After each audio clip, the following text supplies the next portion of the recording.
साईधारा इंटरचेंजवरनं उतरणारा हा मार्ग आणि दिल्ली मुंबई एक्सप्रेसवे जो आत्ताच्या करता सुरू असलेला मार्ग, यांना जी कनेक्टिव्हिटी आहे ते तुम्ही पाहू शकता या ठिकाणी. आणि इथली कनेक्टिव्हिटी एकदम थोडा विचित्र वाटते. अजून थोडा रस्ता बाहेर पाहिजे होता, कारण इथे खूपच रुंद रस्ता आलेला आहे आणि पुढे पुन्हा अरुंद होतो आहे. आणि पुन्हा थोडासा 500-600 मीटर अंतर गेलो ना का पुन्हा रुंद होतो आहे. असं जेव्हा पूर्ण तयार होईल तेव्हा समजेल एक्झॅक्टली काय आहे काय नाही ते. पण आता करता फक्त हा व्हिडिओ दाखवायला आलो की साईधारा इंटरचेंज इथनं सुरू झालेला मार्ग जेव्हा कुक्षी इंटरचेंज या ठिकाणी उतरतो, हा मार्ग उतरणीवाला जो तयार होतो आहे, तुम्ही पाहू शकता JCB लावले, ही उतरण आहे. आणि बाजूचा आहे हा दिल्ली मुंबई एक्सप्रेसवे, ज्या आता ठाणे मुंबईवरनं ज्या गाड्या येतात सुसाट जातात तो दिल्ली मुंबई एक्सप्रेसवे. आणि हा साईधारा इंटरचेंजवर आल्यावर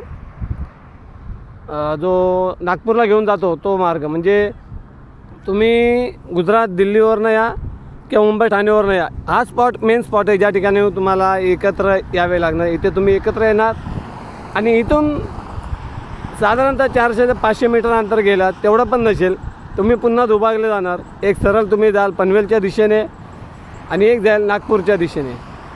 बस एक छोटासा व्हिडिओ खास आपले मराठी यूट्यूब चॅनल. व्हिडिओ आवडल्यास लाईक करावे, चॅनल पहिल्यांदा आलं असल्यास सबस्क्राईब करावे. भेटूया पुढच्या व्हिडिओत. तोपर्यंत जय हिंद, जय महाराष्ट्र.